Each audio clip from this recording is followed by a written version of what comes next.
அவர் தன் உயிருக்கு ஆபத்து வரும்னு தெரிந்தும் இந்த காரியத்தில் இறங்கியிருக்கார்னு மக்கள் உணரணும். தன் குடும்பத்திற்கு சேர்த்து வைத்து மற்றவனைப் போல் சந்தோஷமாக வாழ தெரியாதா அவருக்கு? யாருக்காக இந்த முயற்சி?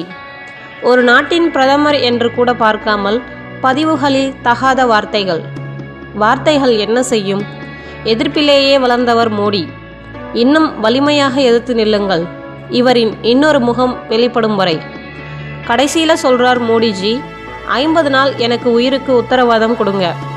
நாட்டை ஆள்பவன் மக்களிடம் கேட்கும் குறைந்தபட்ச டைம் 50 நாட்கள். 300 வருஷம் அடிமைப்பட்ட உங்களால் 50 நாள் கொடுக்க முடியாதா என்ன? புது வருடத்தன்று ஒரு புது இந்தியாவை தருவேன் என்றால் தந்தே தீருவேன். நான் எப்படிப்பட்டவர்களை பகைத்து கொண்டு இந்த காரியத்தை செய்திருக்கிறேன் என்பது யாருக்கும் தெரியாது. ஒட்டுமொத்த கொள்ளை கூட்டமும் எதிர்த்து நிற்பதை பார்த்த பின்புமா உங்களால் உணர முடியவில்லை? 50 நாட்கள் அவகாசம் கொடுங்க. 70 ஆண்டுகள் சுரண்டப்பட்ட காசை வெளிக்கொண்டு வரேன். நீங்கள் வாழ்வதற்காக அவர் சாகவும் தயாராகிவிட்டார். என்னை கேட்டால் சொந்த பந்தங்களுடன் நிம்மதியாக வாழ்ந்திருக்கலாம். பிழைக்க தெரியாதவர். 70 ஆண்டுகள் சுரண்டப்பட்ட இந்தியாவை வெளிக்கொண்டு வரேன். ஒரு வாய்ப்புதான் கொடுத்து பாருங்களேன்.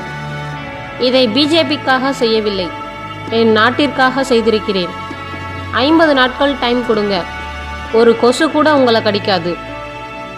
ஒரு நாட்டோட பிரதம சேவகன் பிச்சை கேட்கும் நிலைக்கு கொண்டு வந்த இந்த தேசமும் மக்களும் தான். நான் செய்யவில்லை என்றால் நீங்களே என்னை தெருவில் வைத்து தூக்கிலிடுங்கள்.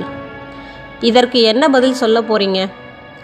டிசம்பர் 30 வரைக்கும் தாமதித்தால் 70 வருடம் கொள்ளையடித்ததை மீட்டு தருகிறேன். 70 வருட சாக்கடையை 50 நாளில் பூக்கடையாக மாற்றி கொடுப்பேன்னு சொல்கிறேன். நீங்கள் கலவரம் செய்யாமல் இருந்தால். நல்ல மனிதனின் நல்ல செயல் திட்டவங்களை எட்டணும்.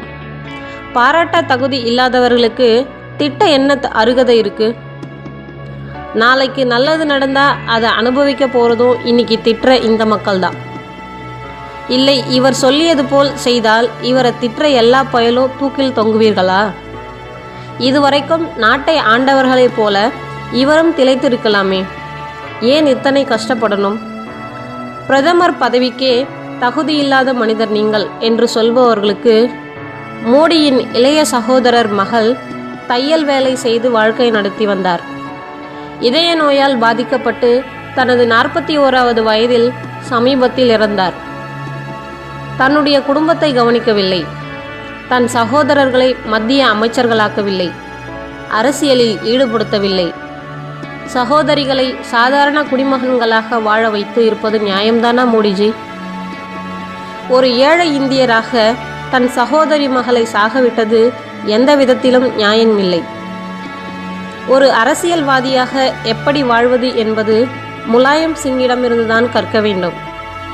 2 வேளை சாப்பாட்டிற்கே வழியில்லாத முலாயம் சிங் குடும்பம் இன்று கோடீஸ்வர குடும்பம். 30 ஆண்டுகள் முன் ஒரு ஒற்றை அறையில் வாழ்ந்த மாயாவதியின் குடும்பம் இப்போது தாஜ்மஹாலை விட பெரிதான மாட மாளிகையில். சில வாரங்களே பிரதமராக இருந்த தேவகவுடா 100 கோடியில் தன் பேரனை வைத்து படம் எடுக்கிறார். சாதாரண மது பரிமாறும் பெண்ணான சோனியா இன்று இத்தாலியையே விலை பேசும் பெண். அழுக்கு மஞ்ச பையுடன் திருட்டு ரயில் ஏறி வந்த கருணாநிதி இன்று உலக பணக்காரர்கள் வரிசையில். மகன் துணை முதல்வர், இன்னொருவனோ மத்திய அமைச்சர், பேரனும் அவ்வாறே. துணைவியின் மகள் எம்பி. சன் டிவி, கலைஞர் டிவி என்று இந்தியாவையே விலை பேசும் அளவிற்கு சொத்துகள். ஆனால் உங்கள் நிலைமை? மோடியின் அம்மா ஆட்டோவில் பயணம். சகோதரர்கள் சாதாரண பெட்டிக்கடை வைத்திருக்கிறார்கள். சகோதரர் மகள் டியூஷன் எடுத்து வயிற்றை கழுவும் நிலை. மோடி அவர்களே, இந்த நாடு உங்களை பார்த்து வெட்கப்படுகிறது. உங்கள் சகோதரர்களுக்கு எம்எல்ஏ டிக்கெட் கொடுக்க முடியவில்லை.